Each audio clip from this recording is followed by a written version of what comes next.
Hello my dear students, मैं आशीष आपका online educator. Welcome to G tech poly. चलिए बेटा, देखिए जैसे कि आप लोगों को मैंने लास्ट लेक्चर्स में एक यूनिट कंप्लीट करा दी थी। यूनिट 1 ऑलमोस्ट कंप्लीट है, यूनिट 2 ऑलमोस्ट कंप्लीट है, यूनिट 4 जो थर्ड मैंने छुड़वा दिया था, जो आप लोगों की पार्ट प्रोग्रामिंग वाला पार्ट था वो मैंने छुड़वा दिया था कि उससे आगे नेक्स्ट मतलब जैसे भी होगा सिलेबस कंप्लीशन पे आएगा तो मैं उस यूनिट को वहाँ पे कवर अप करा दूंगा। ठीक है। उसके बाद यूनिट 4 मैंने आप लोगों की शुरू कराई थी कि सिस्टम डिवाइसेस कौन कौन सी है, बहुत डिटेल में, बहुत एक्सप्लेनेशन के साथ, बहुत डेप्थ में, बेसिक से मैंने with diagram, with explanation, with examples मैंने आप लोगों को बहुत ईजी लैंग्वेज में समझा दिया था। ठीक है। जिसमें एलबीडीटी को बहुत अच्छे से बताया था। ठीक है। मैंने टैकोमीटर को बताया था कि टैकोमीटर कैसी डिवाइस है, वो किस लिए यूज़ करी जाती है। और आप लोगों का पोटेंशियोमीटर था, पोटेंशियोमीटर कैसी डिवाइस है जो यूज़ करी जाती है, टाइप्स ऑफ पोटेंशियोमीटर बताया था। Close loop control system, open loop control system क्या होता है वो मैंने आप लोगों को बताया था, सारी चीज़ें। ठीक है। तो इस बेस पर हम लोगों ने 4 जो यूनिट थी आप लोगों की, जिसमें से तीसरी यूनिट को छोड़ के अगर मैं बात करूँ 3 यूनिट जो है पूरी तरीके से टोटली कंप्लीट हो चुकी हैं। अगर आप लोग तो को यहाँ तक का कोई भी डाउट रहता है प्लीज़ कमेंट कीजिएगा, वीडियो को ज़्यादा से ज़्यादा शेयर कीजिएगा, चैनल को सब्सक्राइब कीजिए ताकि आप लोगों के कमेंट्स मेरे तक पहुँचे तो मैं आप लोगों को उनके रिप्लाई दे पाऊँ। रही बात नोट्स की, तो नोट्स टेलीग्राम चैनल पे अपलोडेड हैं, आप लोग वहाँ से मैसेज करके उस पर्टिकुलर टॉपिक के, पर्टिकुलर सब्जेक्ट के, पर्टिकुलर यूनिट के आप लोग नोट्स मंगवा सकते हो। ठीक है। ऐसा हो सकता है कि फर्स्ट यूनिट और सेकंड यूनिट, क्योंकि वो सीएनसी और एनसी का मिक्सअप पार्ट था, थर्ड जो फोर्थ यूनिट थी सिस्टम डिवाइसेस वो थोड़ी अलग थी, उसमें एनसी सीएनसी मशीन के बारे में नहीं था लेकिन उसमें यूज़ होने वाली डिवाइसेस के बारे में था। तो वो यूनिट मैंने अलग अपलोड की हुई है, यूनिट 4 जो है, और यूनिट 1 और यूनिट 2 उन दोनों को मैंने कंबाइंड एक में कंप्लीट किया हुआ है। ठीक है। तो आप लोग सीएनसी एनसी मशीन का कंबाइंड फर्स्ट यूनिट और सेकंड यूनिट का जो कंबाइंड पीडीएफ है वो जी टेक पॉली के टेलीग्राम चैनल पे अपलोडेड है, और आप लोग वहाँ पे जाके मैसेज करके उस वीडियो को मतलब उस पीडीएफ को डाउनलोड फॉर्म में देख सकते हैं। ठीक है। कोई भी डाउट रहता है तो आप लोग कमेंट कर सकते हो। चलिए, तो इसी नेक्स्ट सीरीज में जैसे जैसे सीएनसी मशीन के ऑटोमेशन की जो सीरीज चल रही है उसी में आप लोगों का अगले जो यूनिट का जो आपका अगला चैप्टर जो आता है वो यूनिट नंबर 5 है, प्रॉब्लम्स ऑफ सीएनसी मशीन्स, या प्रॉब्लम इन सीएनसी मशीन, या problem in automation. Problem in automation का क्या मतलब होता है कि जब कोई भी मशीनिंग प्रोसेस होता है किसी भी ऑटोमेटिक मशीन्स में, ऑटोमेटिक मतलब वही एनसी सीएनसी डीएनसी मशीन में, जब कोई मशीनिंग प्रोसेस या कोई ऑपरेशन परफॉर्म करवाया जाता है तो हम लोग देखते हैं कि वहाँ पे डिफरेंट टाइप की प्रॉब्लम्स को फेस करना होता है। किसको? जो सामने ऑपरेटर है, मशीन ऑपरेटर जो कर रहा है, उसको कई डिफरेंट टाइप की प्रॉब्लम्स को फेस करना होता है। तो वो कौन कौन सी प्रॉब्लम्स होती हैं जो फेस वो करता है? वो मशीन को रन कराते समय, या मशीन स्टैटिक कंडीशन में है, मशीन रुकी हुई है तो, मशीन चल रही है तो कौन कौन सी दिक्कतें हैं जो आ सकती हैं? जैसे मशीनिंग हो रही है तो वर्कपीस की सरफेस से क्या होता है, चिप्स रिमूव होता है, जो सरफेस मटेरियल से रिमूव होती है वो चिप्स की फॉर्म में होती है। अगर वो आप उसे हटाओगे नहीं, उसे वो इकट्ठा होती रहेगी एक ही जगह, तो ऑपरेशन होने में दौरान दिक्कतें हो सकती हैं। ठीक है। मशीन की स्पीड अगर बहुत ज़्यादा है तो मशीन वाइब्रेट कर सकती है, वाइब्रेशन इश्यूज आ सकते हैं। तो यही छोटी छोटी कुछ प्रॉब्लम्स हैं जिनके बारे में हम लोग इस चैप्टर में स्टडी करेंगे। टॉपिक्स आप लोगों के सामने लिखे हुए हैं। ठीक है। आप लोग एक बार देख लीजिएगा कि कौन कौन से टॉपिक्स हैं।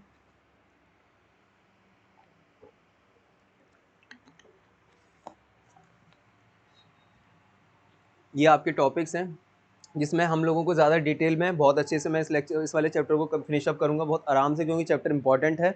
डिफरेंट टाइप की कौन कौन सी मशीन्स, क्योंकि इन प्रॉब्लम से, इन वाली जो प्रॉब्लम ऑटोमेशंस में आती हैं, इन्हीं प्रॉब्लम्स को भांप के, इन्हीं प्रॉब्लम को आप एग्जामिन करके, डायग्नोसिस करके किसी भी मशीन को चलाने से पहले उसे देखोगे कि ये प्रॉब्लम्स अगर इसमें आ रही है तो इसे कैसे बचा जा सकता है। तो इसमें हम लोग प्रॉब्लम्स के बारे में भी पढ़ेंगे, और प्रॉब्लम्स की क्या क्या रेमेडीज़ हैं, क्या क्या उपचार हैं, कैसे कैसे इसको रोका या ख़त्म किया जा सकता है, और उनका सोल्यूशन क्या है उसके बारे में भी पढ़ेंगे। ठीक है। तो आप लोगों के जो जो टॉपिक्स हैं वो हैं common problems in NC machine, कि एनसी मशीन में आपकी कौन कौन सी प्रॉब्लम्स होती हैं, नॉर्मल कॉमन कौन कौन सी मतलब हमारी हैं प्रॉब्लम। जिसमें दूसरा है diagnostic study of common problem and remedies, मतलब कि उन कॉमन प्रॉब्लम्स को कैसे डायग्नोस किया जाएगा, यानी कैसे उनको जांचा जाएगा। डायग्नोस करने का मतलब होता है जांचना, कैसे उसको जांचा जाएगा, और जांचने के बाद ऐसा नहीं है कि जांच लिया आप कुछ नहीं करेंगे, जांचने के बाद उसको कैसे उनके उपचार, कैसे उसकी रेमेडीज हैं, क्या उनके सॉल्यूशंस हैं, उनके बारे में स्टडी करेंगे। थर्ड है remedies of problems in CNC machine.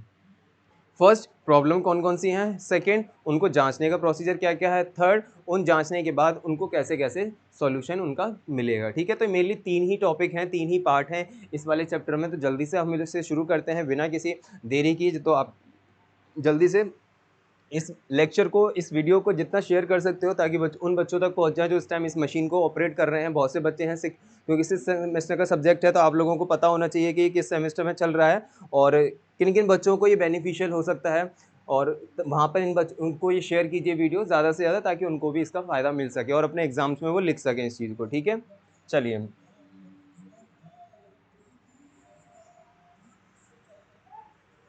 तो प्रॉब्लम इन सीएनसी मशीन, तो प्रॉब्लम कौन कौन सी हो सकती हैं किसी भी ऑटोमेशन में, ऑटोमेटिक मशीन्स में?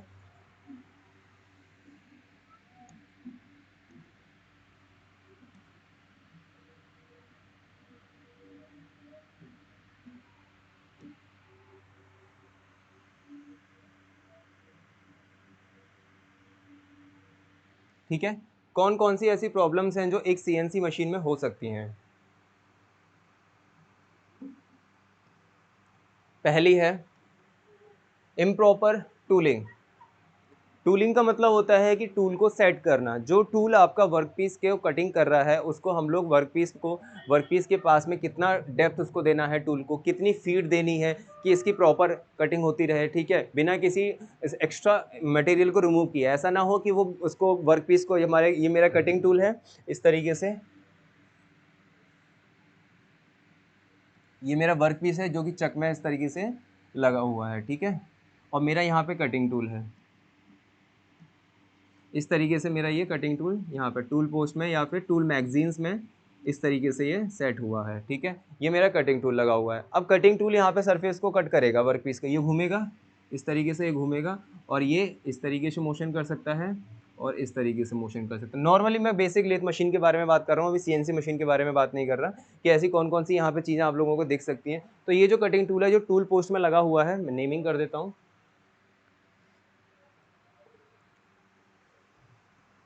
ये आपका चक है, ये आपका वर्कपीस है।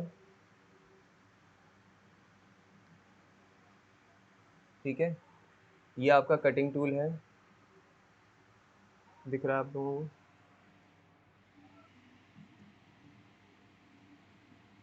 ये आपका कटिंग टूल है और ये आपका टूल पोस्ट है या टूल होल्डर समझ लीजिए, जो टूल को होल्ड करने का काम करता है। ठीक है और ये आपका मोशन है, इस वाले एरो को मैं बोलूँगा मोशन ऑफ द टूल, क्योंकि इसमें इस वाली गति से या इस टाइप के एरो से हम लोग मोशन बता सकते हैं कटिंग टूल का, मोशन ऑफ टूल। ठीक है, और ये वाला जो मोशन है, ये कौन सा मोशन है? ये motion of the work piece है, मोशन ऑफ वर्क पीस। इस तरीके से हम लोग बता सकते हैं कि हम लोग यहाँ पे टूलिंग का क्या मतलब है। तो मैंने वर्क पीस में को कट करने के लिए मैंने टूल सेट कर दिया। ठीक है, अब टूल मेरा अगर प्रॉपर तरीके से सेट नहीं है, यहाँ पे क्या है, इम्प्रॉपर टूलिंग, यानी कि टूलिंग का जो मैंने सेट किया है टूल होल्डर में, वो कटिंग करने के लिए तैयार तो है, लेकिन पहले ये जांचना ज़रूरी है कि वो टूल जो है मैंने टूल होल्डर में जो सेट किया है वो प्रॉपर तरीके से सेट है भी है या नहीं।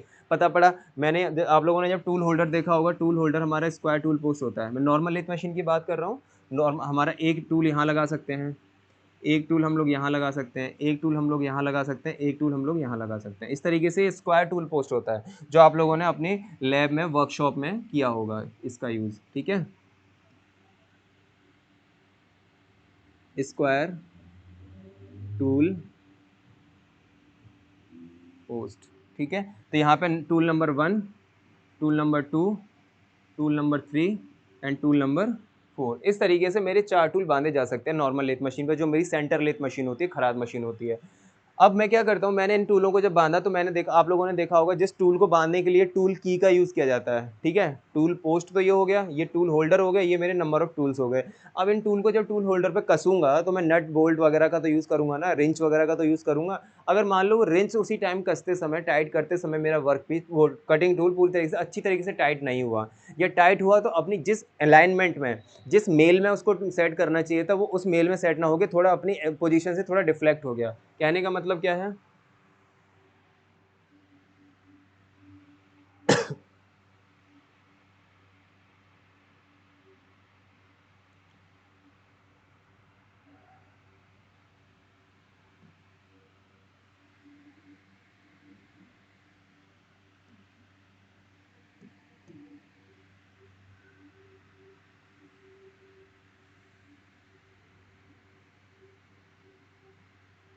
इस तरीके से समझ लीजिए, मैं आपको बिल्कुल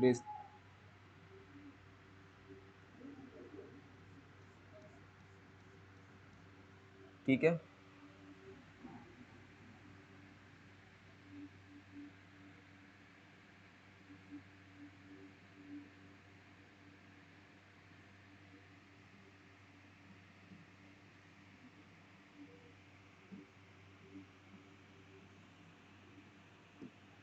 ये मेरा कटिंग टूल है, ये मेरी वर्क पीस है, ठीक है। और ये मेरा वर्क पीस जो है, मैं आपको दोबारा से सारी चीज़ें बना के दिखा देता हूँ ताकि मैं डिटेल में आपको समझा सकूँ। ये मेरी जो वर्क पीस है ये रोटेशन करेगा इस तरीके से, एक्सिस में दिखा देता हूँ।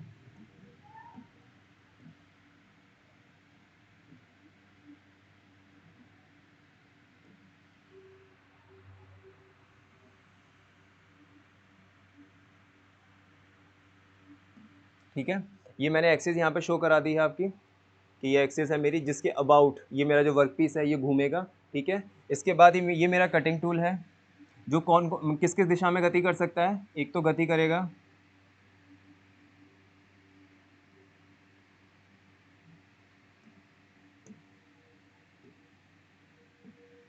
एक तो गति करेगा इस दिशा में,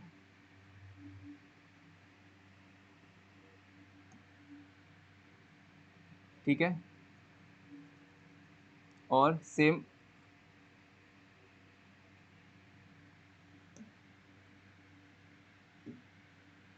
इसी तरीके से इस दिशा में, दोनों डायरेक्शन में गति कर सकता है ये इस तरीके से। और ये वाला जो है फिर ये इधर भी जाएगा हमारा कटिंग टूल, तो ये इधर भी जा सकता है और इधर भी जा सकता है। तो आप देख पा रहे होगे यहाँ पे कि मेरा जो कटिंग टूल है वो दो डायरेक्शन में गति कर रहा है, एक इधर की तरफ जा रहा है ऊपर नीचे, और एक इधर की तरफ ऊपर नीचे जा रहा है, मतलब अप एंड डाउन कर रहा है और राइट एंड लेफ्ट की तरफ जा रहा है। लेकिन मेरा जो कटिंग वर्क पीस है वो सिर्फ रोटेशनल मोशन कर रहा है, जो इस एक्सिस के अबाउट घूम रहा है, ठीक है। अब मैं नेमिंग कर देता हूँ कि ये नेमिंग क्या क्या है यहाँ पे।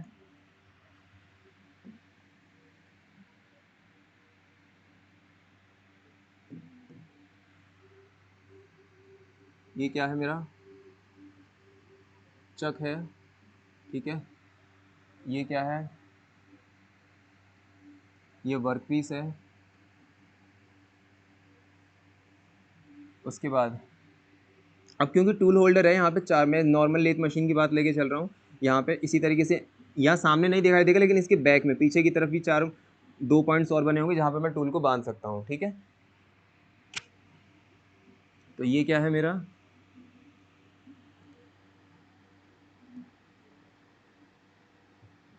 कटिंग टूल, और ये है मेरा टूल होल्डर,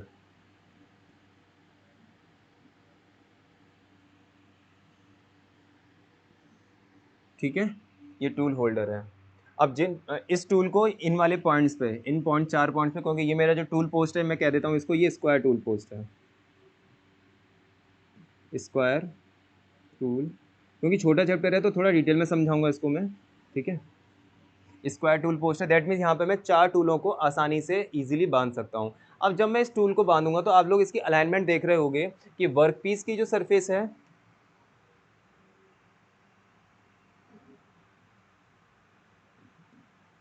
जो वर्क पीस की एक्सिस है, अगर मैं एक्सिस को ड्रॉ करता हूँ, देखिए डॉटेड में दिखा देते हैं ताकि आपको समझ में आ जाए।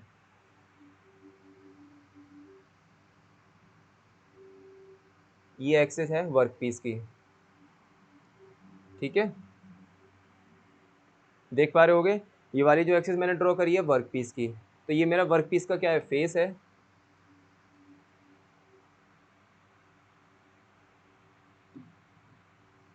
ये मेरा क्या है, face of work piece, clear. इसका कुछ ना कुछ डायमीटर होगा, कुछ ना कुछ लेंथ होगी, यहाँ से लेके यहाँ तक अगर मैं लेंथ को मानूँ,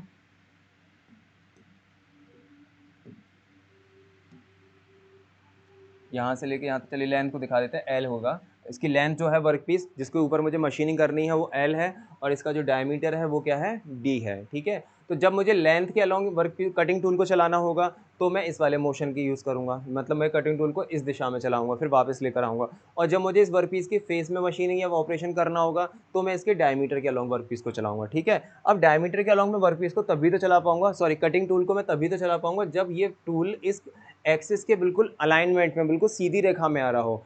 कैसे सीधी रेखा में आ रहा होगा, देखिए ये वाली जो डॉटेड लाइन दिखाई है ये तो मैंने वर्क पीस का डायमीटर को शो हुआ है, ठीक है। अब मैं इसकी लाइनिंग दिखा देता हूँ एक बारी, इसकी जरा एक्सिस देखिए,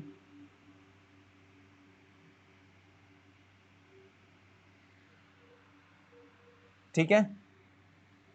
इसकी एक्सिस देखिए, अब ये एक्सिस इस एक्सिस के बिल्कुल पैरेलल होना चाहिए। ये वाली जो एक्सिस है इस एक्सिस के बिल्कुल पैरेलल होना चाहिए, तभी क्या होगा, पूरी तरीके से हमारा जो टूल होगा वो वर्कपीस के अलाइनमेंट में आएगा, बिल्कुल सीधी रेखा में आएगा। और ये कटिंग टूल वर्कपीस के फेस को, यानी अगर मैं इसको आगे सामने से देखूंगा,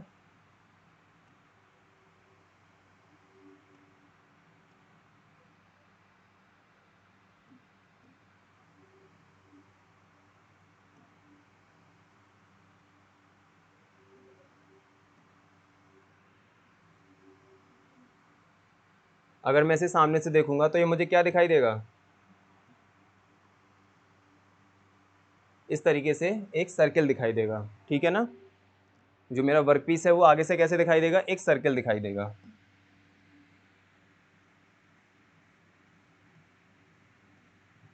अब क्योंकि हॉलो नहीं है, वर्कपीस पूरा सॉलिड है, तो मैंने इसको हैच कर दिया, दैट मीन वो सॉलिड है, ठीक है। अब आप समझ सकते हो कि जब इसे सॉलिड, मैं इसके आगे इस वाले वर्कपीस की फेस को मैं जब इसे फिनिश करूंगा इस कटिंग टूल से, तो ये वाली जो लाइन है, ये वाली जो लाइन है ये इसके बिल्कुल समांतर होनी चाहिए, बिल्कुल पैरेलल होनी चाहिए। अगर गलती से भी मेरा जो कटिंग टूल है सेट करते समय या टूलिंग करते समय क्या हो जाएगा, अगर इसकी ये वाली एक्सिस,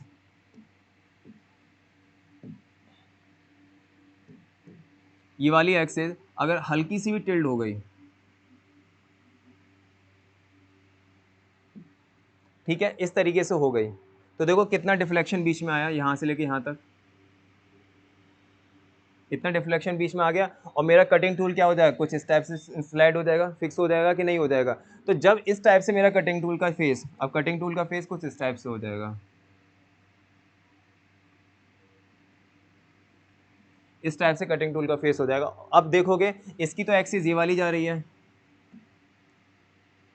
ये वाली एक्सिस जा रही है, ठीक है, और मेरे वर्कपीस की एक्सिस ये है, तो जो एक दूसरे के समांतर नहीं है। तो इस केस में क्या होगा, कटिंग टूल का अपने टूल होल्डर से निकलने के चांसेस बढ़ जाएंगे। क्यों, क्योंकि जैसे ही आप लोग इसको कटिंग टूल को, जो कि इसकी लाइन अलग जा रही है और इसकी लाइन हमारी वर्कपीस की एक इधर आ रही है, तो जैसे ही आप लोग कटिंग टूल को वर्कपीस से टच कराओगे और जैसे ही बहुत तेज स्पीड से घूमेगा वर्कपीस हमारा, तो क्या होगा, ये इसको आप लोग फीड दोगे, धीरे धीरे डेप्थ तक जाओगे, तो फीड में क्या हो जाएगा, वो जैसे ही इससे टच करेगा वो कटिंग टूल को क्या कर देगा, अपनी पोजीशन से हटा देगा। और इस केस में क्या होगा, एक्सीडेंट होने के चांसेस हैं कि कटिंग टूल हमारे बॉडी पे आगे कहीं भी लग सकता है। तो ये हमारा सबसे पहला सेटअप होना चाहिए। ये प्रॉब्लम फेस होने को देखती है कि अगर हम टूल को पूरी तरीके से सेट अच्छे तरह से नहीं करेंगे, या टूलिंग ऑफ द हमारा कटिंग टूल है वो पूरी तरह से सेट नहीं होगा, तो वहाँ पे हमारा प्रॉब्लम्स क्रिएट हो सकती है। तो पहली मैंने आपको विद डायग्राम एक्सप्लेनेशन आपको यहाँ पे बहुत अच्छे से बता दिया है डिटेल में कि ये कैसे होगा, कंस्ट्रक्शन ऑफ द टूलिंग में क्या रहता है, ठीक है। इम्प्रॉपर टूलिंग हमारी ये होती है,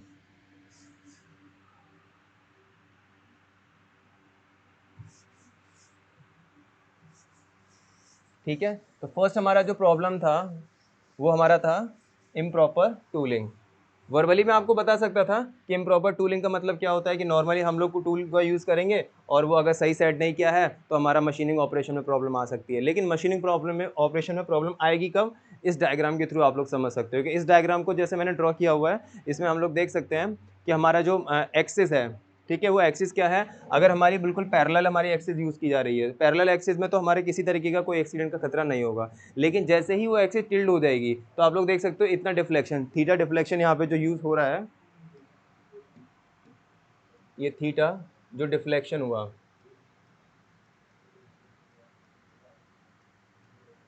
ठीक है, इसकी वजह से क्या होगा, वहाँ पे एक्सीडेंट होने के चांसेस बढ़ जाएंगे। तो फर्स्ट पॉइंट था हमारा इम्प्रॉपर टूलिंग। ये क्या था, मैं सारे को हर किसी को डायग्राम भी समझाने की कोशिश करूंगा। तो इसमें ये क्या था, इम्प्रॉपर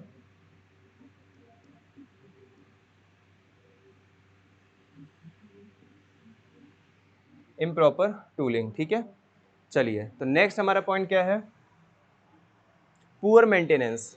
पुअर मेंटेनेंस का मतलब क्या होता है, जैसे कि मान लो अगर उसका रख रखाव है, मशीन का रख रखाव अच्छी तरीके से नहीं है, एक शेड्यूल बनाया जाता है, स्पेसिफिकेशन चार्ट्स बनाए जाते हैं, हर मशीन का ये सेटअप रहता है। जैसे आप लोगों ने देखा होगा कि आज इस टाइम शट डाउन चल रहा है, प्लांट जो है शट डाउन कंडीशन होती है। शट डाउन कंडीशन क्या होती है, जो जो जॉब पर है इस टाइम वो तो समझ ही रहे होंगे कि शट डाउन कंडीशन क्या होती है।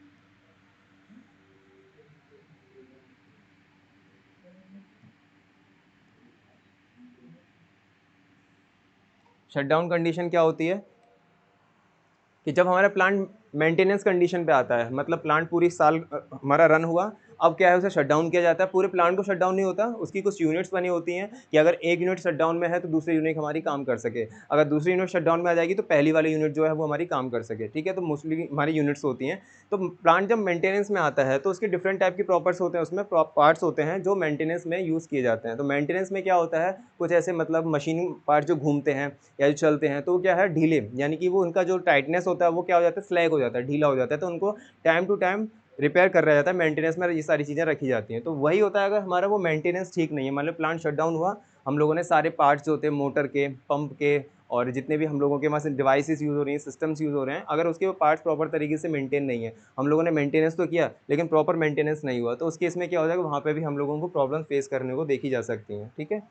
थर्ड पॉइंट है प्रोग्रामिंग एरर। प्रोग्रामिंग एरर से आप समझ सकते हो, यहाँ पे दो ही तरीके के ऑपरेशन परफॉर्म हो रहे थे नॉर्मली। फर्स्ट ऑपरेशन कौन सा था,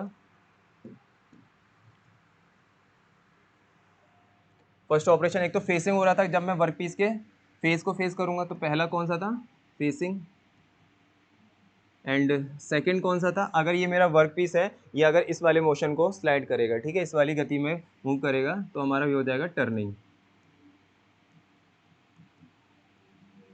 दो ही तरीके के ऑपरेशन यहाँ पे इस वर्क पीस के ऊपर परफॉर्म किए जा रहे थे। तो आप देख सकते हो, अब मान लो यहाँ पे मेरा सेकंड पॉइंट क्या आ रहा था, प्रोग्रामिंग एरर का। अब देख लीजिए, जैसे कि मान लो अगर मेरे को सिर्फ पहले करना है फेसिंग ऑपरेशन, तो फेसिंग ऑपरेशन में सबसे पहले मैं टूल को सेट करूंगा, टूल मैगजीन से टूल हमारा कटिंग करने के लिए आएगा। अब मान लो प्रोग्रामिंग एरर में वो प्रोग्रामिंग अगर फेसिंग की जगह टर्निंग की हो गई, अगर कोई मतलब कि स्किल ऑपरेटर नहीं है, न्यू है बिल्कुल ही, मतलब फ्रेशर है कोई ऑपरेटर वहाँ पे उस मशीन को ऑपरेट कर रहा है, और उसने प्रोग्राम मतलब प्रोग्रामिंग आती है, लेकिन उसने कोई बाय मिस्टेक, मैनुअली मिस्टेक या ह्यूमन मिस्टेक उसने कर दी। उसने क्या किया, पहला ऑपरेशन होना चाहिए था फेसिंग परफॉर्म, लेकिन गलती से बाय मिस्टेक क्या हो गया, हम लोगों ने जो प्रोग्रामिंग लैंग्वेज या कोडिंग यूज़ करी थी वो क्या होगी, फेसिंग की जगह टर्निंग हो गई। तो हम लोग देखेंगे वहाँ पे कि सबसे पहले तो फेसिंग की तरफ हमारा जो टूल है वो इधर की तरफ मूव करना चाहिए, फिर वापस आना चाहिए, तब इधर की तरफ मूव करना चाहिए लेफ्ट राइट में, लेकिन उसने सबसे पहले लेफ्ट राइट करना शुरू किया, उसके बाद अप एंड डाउन करना शुरू किया। तो ये एरर हो सकती है, ठीक है, प्रोग्राम में ये सब कुछ सेटअप होता है, प्रोग्राम में एरर हो सकती है, तो उस बेस पे वहाँ पे दिक्कत फेस हो सकती है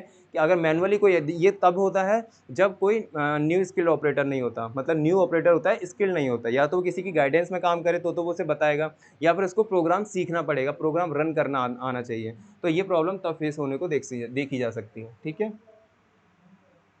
नेक्स्ट है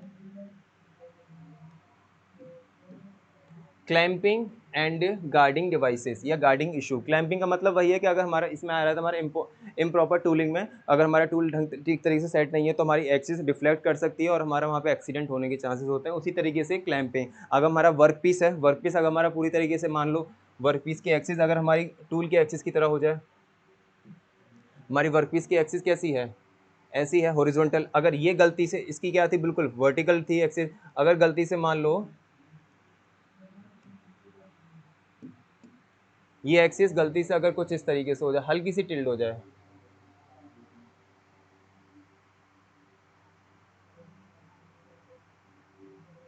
ठीक है, कुछ इस तरीके से हो जाए, तो अब आप क्या करोगे, यहाँ पर आप लोग देख सकते हो कितना डिफ्लेक्शन देखने को मिलेगा, ये थीटा, ठीक है, यानी हमारे जो ये चक तो ठीक है, लेकिन जो टूल है वो सीधा ना होके हल्का सा थोड़ा टिल्ड हो गया, थीटा एंगल पे टिल्ड हो गया, और वर्क पीस एग्जैक्टली ठीक है। तो उसमें क्या हो जाएगा, दैट मीन्स हम लोगों ने जो वर्क पीस है हमारा वो चक के अंदर ठीक से क्लैंप नहीं किया, या चक ने उसे ठीक से क्लैंप नहीं किया, तो उस केस में प्रॉब्लम्स, यानी ऑपरेशन जब मशीनिंग प्रोसेस शुरू होगा तो वहाँ पे एक्सीडेंट्स होने के चांसेस हमारे बढ़ जाएंगे, ठीक है।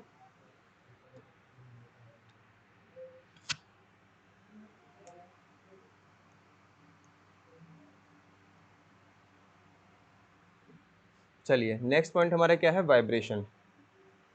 वाइब्रेशन में क्या होता है, जैसे कि हमारे जो नट बोल्ट्स वगैरह होते हैं, ठीक है, और जब मशीन्स में टूल्स बांधे जाते हैं या वर्क पीस बांधा जाता है चक के अंदर, तो मशीन जब चलेगी, ऑपरेशन जब मशीनिंग प्रोसेस परफॉर्म किया जाएगा तो वहाँ पे मशीन वाइब्रेट करना शुरू करेगी, और मशीन में अगर वाइब्रेशन ज़्यादा होंगे तो मशीन में वाइब्रेशन की वजह से होती है टूट फूट, जिसे हम लोग बोलते हैं वियर एंड टीयर। वाइब्रेशंस की वजह से कुछ चीज़ें क्रिएट होते हैं जिसको हम लोग बोलते हैं वियर एंड टीयर, इसको हिंदी में बोलते हैं टूट तथा फूट, ठीक है। तो वियर एंड टीयर यहाँ पर होता है अगर मशीन वाइब्रेट करेगी। तो आप लोग देख सकते हो कि वाइब्रेशन, देखो वाइब्रेशन आप लोगों ने थ्योरी ऑफ मशीन में भी पढ़ा हुआ, वाइब्रेशन क्या होता है। वाइब्रेशन सबसे ज़्यादा बैड कॉन्सेप्ट होता है किसी भी मशीनरी के लिए। अगर वाइब्रेशन होता है तो उसकी क्या होती है, लाइफ साइकिल जो होती है मशीन का, जो जीवन चक्र या लाइफ साइकिल जो होती है वो रिड्यूस हो जाता है, ठीक है। उसकी जो प्रोडक्टिविटी की जो साइकिल होती है वो रिड्यूस हो जाती है। क्यों? क्योंकि मशीन की आधे से ज़्यादा एनर्जी तो वाइब्रेशंस करने में ही निकल जाएगी। फिर वो ऑपरेशन कैसे परफॉर्म कर पाएगी, या उस वर्कपीस की सरफेस पे स्मूथनेस कैसे लेकर आएगी, फिनिशिंग कैसे लेकर आएगी। तो ये सारी दिक्कतें फेस होती हैं कब, जब हमारी मशीन वाइब्रेट करती है। तो वाइब्रेशंस को दूर करने के लिए क्या होता है, जो उसमें पार्ट्स यूज़ किए जा रहे हैं, जो उसमें छोटे छोटे सिस्टम्स इन्वॉल्व किए जा रहे हैं, वो अच्छी तरीके से अपनी पोजीशन पे अलाइनमेंट हो, स्टेबल हो। और ऐसा ना हो ऑपरेशन करते समय टूल कहीं जा रहा है, टूल की एक्सिस कहीं है, हल्का सा उसने टच किया टूल को, और या वर्कपीस ने टूल को टच किया तो वर्कपीस की एक्सिस ही अपनी जगह से थोड़ी टिल्ड हो गई, या वर्कपीस जब टूल वर्कपीस को टच करेगा तो वर्कपीस की एक्सिस अपनी जगह से टिल्ड हो गई। तो ऐसा ना हो, तो वाइब्रेशन के दौरान ये क्रियाएं होने को देखने को मिलती हैं। तो वाइब्रेशंस ना हो उसके लिए प्रॉपर टूलिंग होना चाहिए, प्रॉपर मेंटेनेंस होना चाहिए, ठीक है। प्रोग्रामिंग एरर का वाइब्रेशन से कोई मतलब नहीं है। Clamping and guarding devices, guarding issues क्या क्या रहते हैं, वो सारा वाइब्रेशन से मैटर करते हैं।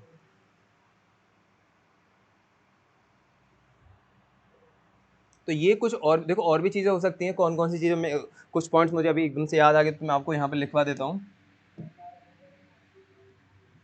छठा पॉइंट और क्या हो सकता है, ल्यूब्रिकेशन,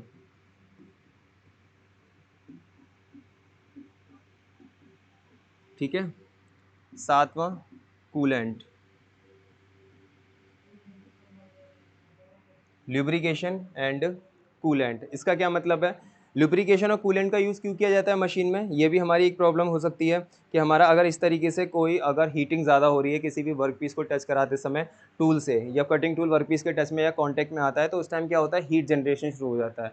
और हीट जनरेशन के दौरान क्या होता है, वर्क पीस की सरफेस पुअर हो जाती है, ख़राब हो जाती है। कटिंग टूल तो कॉस्टली है, वो तो कम घिसेगा, लेकिन वर्क पीस की सरफेस जो है वो कॉस्टली नहीं है, वो ज़्यादा घिसेगी। ज़्यादा घिसने की वजह से जो उसकी लाइफ साइकिल है कटिंग टूल की तो ख़राब होगी ही होगी, ठीक है, उसकी जो लाइफ साइकिल है ख़राब हो जाएगी, लेकिन वर्कपीस की सरफेस वो वैसी नहीं मिलेगी, डिज़ायर वैसी नहीं होगी जैसी हमको नीड है।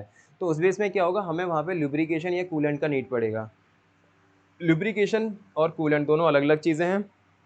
कूलेंट यूज़ किया जाता है हीट को एब्जॉर्ब करने के लिए या हीट को ख़त्म करने के लिए, उस सरफेस को ठंडा करने के लिए। अगर हीट ज़्यादा हो रही है तो हम लोग कोशिश करते हैं कि वहाँ पे कूलेंट का यूज़ करें। लेकिन लुब्रिकेशन का यूज़ होता है मशीनरी पार्ट्स के बीच में, जो मशीनरी पार्ट मूव कर रहे हैं, गति कर रहे हैं, जैसे जैसे मोटर होती है, मोटर में डिफरेंट टाइप के पार्ट्स होते हैं। अगर वहाँ पे है ना मशीन पार्ट करते समय फ्रिक्शन होता है, फ्रिक्शन को कम करने के लिए हम लोग लुब्रिकेशन का यूज़ करते हैं। सिलेंडर होता है, सिलेंडर के अंदर पिस्टन होता है, तो piston reciprocating motion up and down करता है, तो वहाँ पे फ्रिक्शन क्रिएट होता है। फ्रिक्शन की वजह से क्या होता है, वियर एंड टियर होने के चांसेस रहते हैं, ठीक है।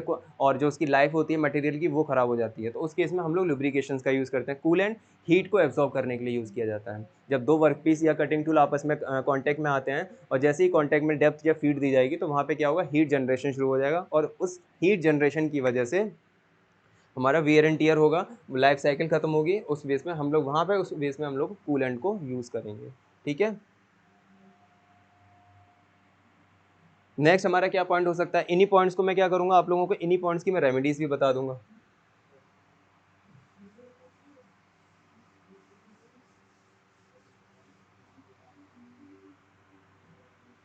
नेक्स्ट पॉइंट क्या हो सकता है, इम्प्रॉपर पावर सप्लाई। इसमें सिर्फ हम लोग प्रॉब्लम्स के बारे में डिस्कस करते हैं। नेक्स्ट लेक्चर में हम लोग इन प्रॉब्लम से जो रेमेडीज होती हैं, जो उनके उपचार होते हैं, डायग्नोस कैसे किया जाएगा, उसके बारे में डिस्कस करेंगे, ठीक है। Improper power supply,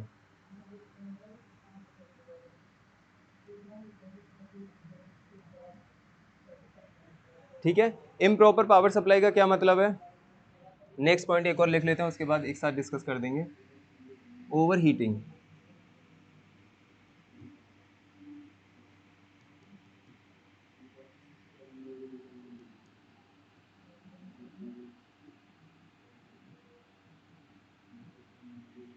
over heating of CNC machine दे। तो इसमें ये कुछ पॉइंट्स हैं, इनको पहले आप लोग समझिए कि इन हर पॉइंट में, हर पॉइंट के अंदर उसका अपना सोल्यूशन निकला हुआ है, ठीक है।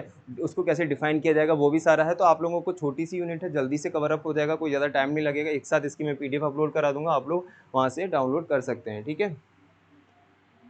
तो इसमें हमारा पहला पॉइंट क्या था, इम्प्रॉपर टूलिंग, जिसको मैंने बहुत अच्छे से डायग्राम के थ्रू आप लोगों को ये बता दिया था कि इम्प्रॉपर टूलिंग को कैसे किया जाता है, जिसमें हमारा टूल और अगर वर्क पीस के ठीक अलाइनमेंट में नहीं होगा तो वहाँ पे हमें डिफ्लेक्शन देखने को मिलेगा, या फिर अगर वर्क पीस हमारा टूल के ठीक अलाइनमेंट में नहीं होगा तो यहाँ डिफ्लेक्शन देखने को मिलेगा। तो इन डिफ्लेक्शन की वजह से कटिंग टूल और वर्क पीस एक दूसरे के अलाइनमेंट में नहीं होंगे तो वहाँ पे एक्सीडेंट होने के चांसेस हैं। तो ये भी एक प्रकार की प्रॉब्लम है ऑटोमेशंस में, ठीक है। उसके बाद क्या था, पुअर मेंटेनेंस। अगर मशीन्स का रख रखाव, मशीन्स का मेंटेनेंस, टूल का मेंटेनेंस, वर्क पीस का मेंटेनेंस ठीक नहीं है तो हम लोगों की जो वर्क पीस से आउटपुट डिज़ायर्ड है, जो डिज़ायर्ड आउटपुट हमको चाहिए कि वर्क पीस ऐसा मिलना चाहिए, तो वर्क पीस तो मिलेगा तब ना ऐसा जब मशीन ठीक होगी।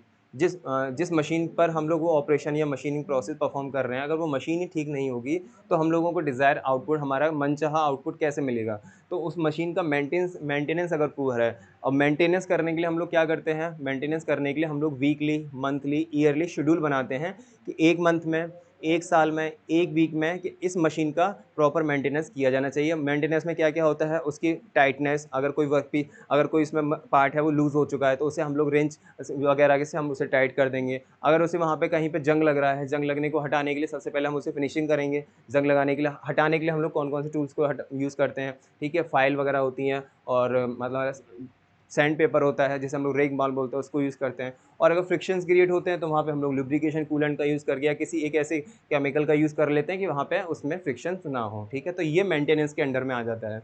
नेक्स्ट आता है प्रोग्रामिंग एरर। प्रोग्रामिंग एरर में ये है कि अगर हमको मान लो परफॉर्मेंस करानी है कटिंग की और गलती से परफॉर्मेंस और प्रोग्राम सेट हो गया ड्रिलिंग का, तो हमारा हमारा वर्क पीस, हमको करना कटिंग है लेकिन हो क्या रहा है, ड्रिलिंग हो रहा है, तो वहाँ पे क्या हो जाएगा, प्रोग्रामिंग एरर की वजह से प्रॉब्लम हो जाएगी सीएनसी मशीन्स में, ठीक है। उसके बाद क्या आता है, क्लैंपिंग एंड गार्डिंग इश्यूज़, यानी कि अगर वर्क पीस टूल पोस्ट में ठीक से क्लैंप नहीं हुआ, या फिर हमारा जो वर्क पीस है, सॉरी कटिंग टूल, अगर हमारा कटिंग टूल पोस्ट में ठीक से गार्ड नहीं हुआ या फिर क्लैंप नहीं हुआ, या फिर वर्क पीस जो है वो हमारा ठीक तरीके से उसमें मतलब टाइट नहीं हुआ, तो उसमें क्या हो जाएगा, वर्क पीस और कटिंग टूल दोनों के फेल होने के चांसेस वहाँ पे बन जाते हैं और प्रॉब्लम होगी आसपास जो ऑपरेटर्स वहाँ पर खड़े हैं उनको इश्यूज़ होगा, ठीक है।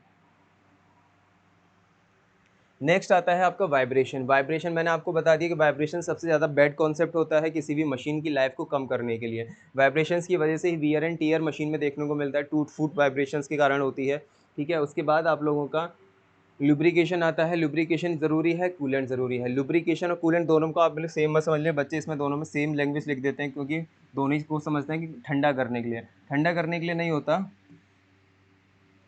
लुब्रिकेशन का मेनली यूज़ होता है फ्रिक्शन को कम करने के लिए।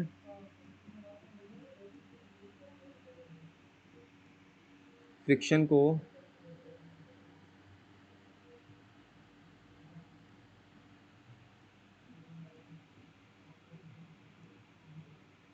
फ्रिक्शन को कम करने के लिए, और कूलेंट का मेनली यूज़ होता है हीट को एब्जॉर्ब करने के लिए।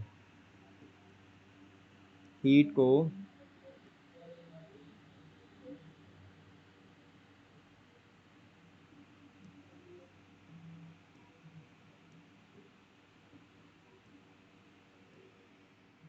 हीट को एब्जॉर्ब करने के लिए, ठीक है। तो यहाँ पर आप लोगों को बेसिक डिफरेंस पता होना चाहिए कि लुब्रिकेशन का क्या यूज़ होता है, ठीक है, लुब्रिकेंट क्या क्या होते हैं और कूलेंट का यूज़ क्यों होता है। तो लुब्रिकेशन का मेनली यूज़ होता है फ्रिक्शन को कम करने के लिए, जैसे पिस्टन और सिलेंडर वाला मैंने आपको एग्जांपल बताया था कि सिलेंडर के अंदर पिस्टन रेसिप्रोकेटिंग पश्चाग्र गति करता है, तो वहाँ पे क्या होता है, लुब्रिकेशन की नीड होती है। क्यों? क्योंकि वहाँ पे फ्रिक्शन, पिस्टन की सरफेस और जो सिलेंडर की इनर सरफेस है उसमें क्या होता है, फ्रिक्शन जनरेट होता है। फ्रिक्शन की वजह से क्या होता है, टूट फोड़, अगर कोई चीज़ आपस में घिसेंगी, दो चीज़ें आपस में घिसेंगी तो वहाँ पे जो सरफेस होगी वो रिमूव होना शुरू हो जाएगी ना, तो क्या होगा, लाइफ कम हो जाएगी। तो वहाँ लुब्रिकेशन का यूज़ किया जाता है। और कूलेंट क्या होता है, अगर उन दोनों की मतलब फ्रिक्शन की वजह से क्रिएट क्या होता है, हीट, और उस हीट को एब्जॉर्ब कौन करेगा, कूलेंट उसको एब्जॉर्ब करेगा। लुब्रिकेशन उस फ्रिक्शन को घटाएगा और कूलेंट उस फ्रिक्शन की वजह से उत्पन्न होने वाली हीट को एब्जॉर्ब करेगा, ठीक है।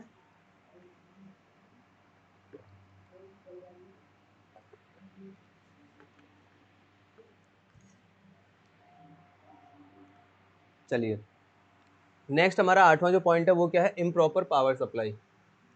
इम्प्रॉपर पावर सप्लाई, इसका क्या मतलब है कि मान लो अगर हम लोगों के पास कोई बैकअप प्लान नहीं है, अगर मशीन किसी पावर सप्लाई से चल रही है और एकदम से पावर कट हो गया, तो हमारे मशीनिंग ऑपरेशन जो हो रहा था, मशीनिंग प्रोसेस जो हो रहा था वो क्या हो जाएगा, बीच में रुक जाएगा। वर्क पीस हमारा आधा ही कंप्लीट हो पाएगा, आधा कंप्लीट होने से रह जाएगा।